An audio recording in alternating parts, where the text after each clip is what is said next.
Sometimes when our babies are crying, it's impossible to know what it is they're crying about. You've checked their nappy, you've checked that they're not tired, you've checked that they're fed, and yet they are still unsettled. Well, sometimes, just sometimes, it is because they're crying out for closeness, because they're crying out for social connection.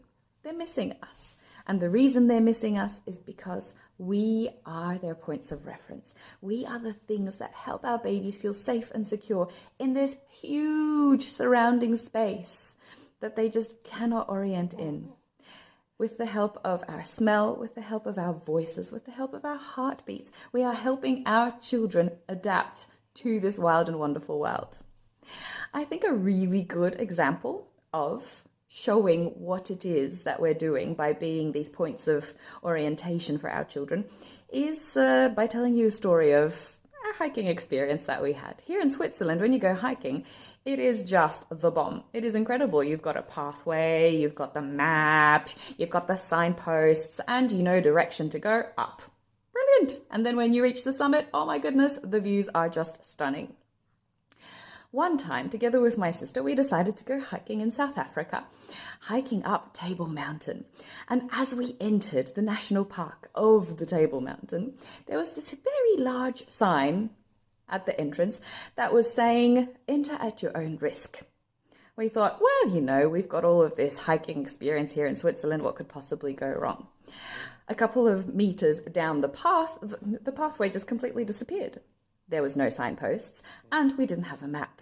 We only knew that the direction that we could take was up.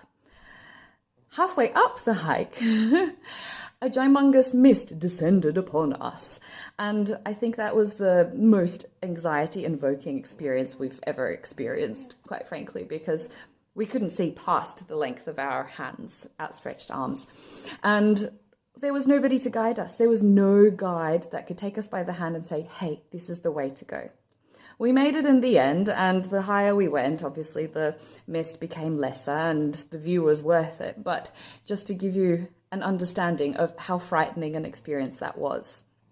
This is how our children feel when they're born into this world. They have no sense of orientation. Their only point of reference that they can rely on is us, because they've smelt us. They were within us. They understood who we were throughout the 9 months of pregnancy. And now that they're out, they are going to rely so much on contact napping. They're going to rely so much on our closeness to help them build that confidence, to help them build that understanding that the world is out there to be explored. You're doing great.